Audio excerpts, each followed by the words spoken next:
Welcome to Off Script, everyone. Totally. If you're joining us to unpack this massive series finale, you probably went in wondering if we'd get a fiery disaster or a happy ending. Right, and instead we got this devastatingly beautiful collision of both. Oh, absolutely. The way it navigated that tension was just striking. It really was. And to understand the gravity of that, we really have to look closely at the internal war playing out on her face. Yeah, she's asking herself the same questions she posed to Notch's ghost right at the beginning of the finale, you know?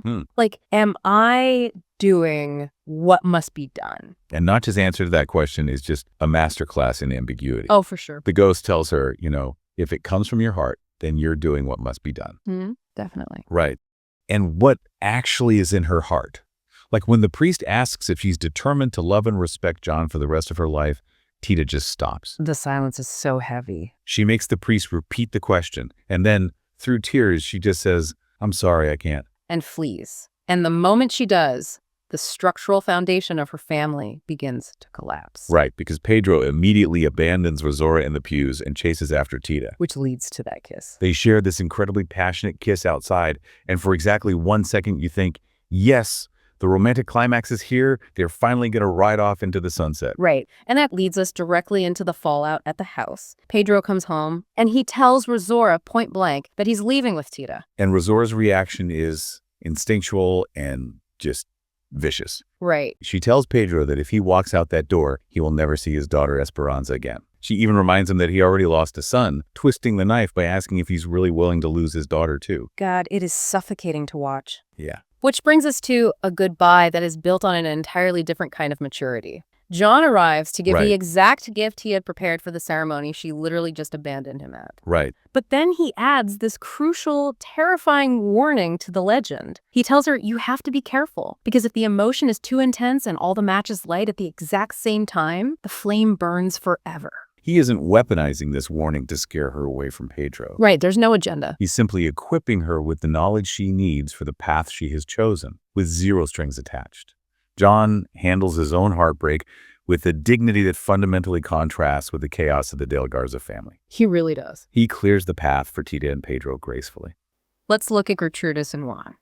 Juan shows up at the women's camp, and now he's standing in front of her, stripped of all that ego, admitting point blank that he was an idiot. I was an asshole, basically. Exactly. But Gertrudis doesn't just let him bypass the work. She doesn't fall into his arms the second he shows remorse. No, she makes him sweat for it. Yeah. He makes an admission, and she just stares at him, hums, and says, and? So good. So he admits he was overwhelmed with jealousy. She doesn't blink.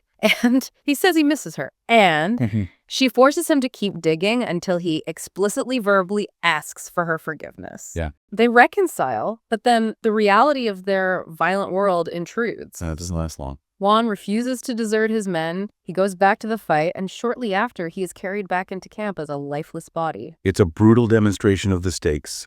Acting on love does not guarantee a safe, happy ending. Yeah. So Rosaura's brutal threat about Esperanza forces Tita into this devastating calculation.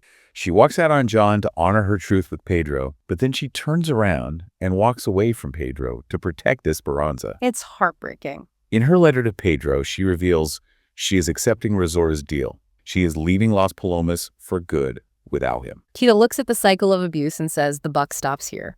She knows that if she and Pedro stay together, Rosaura will execute her threat. She absolutely would. She is literally proving the incomprehensible depth of her love by stepping entirely away from it. And then we have to endure a massive 20-year time jump. We have to watch their lives unfold completely apart. Rosaura actually keeps her end of the dark bargain. She sends Esperanza to Tita every summer, and Tita spends 2 decades quietly transferring every piece of wisdom, every recipe, everything Nacha taught her directly into this young girl. Meanwhile, we see a fascinating evolution in Pedro. We do. He uses the estate as a platform to push for better working conditions. He becomes a genuine labor rights reformer and an exemplary father. Right. Meanwhile, Esperanza has grown up and she's falling in love with Alex. Who, by the way, is John's son. Which is just a deeply satisfying full circle moment. Yeah. But Rosaura's ending is profoundly dark. Right. She spends 20 years harboring this intense bitterness. Mm-hmm. It rots her from the inside out.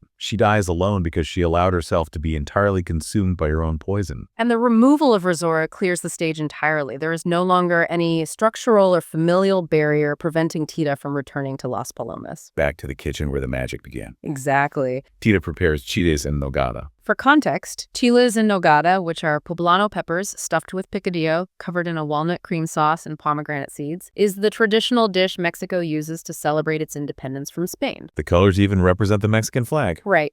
So you see the immediate, tangible results of that freedom around the table. Right. And Fina returns, having rejected the family's expectations to build a life entirely on her own terms. I was so happy for Fina. Me too. But the true centerpiece, the ultimate validation of Tita's 20-year sacrifice, is Esperanza.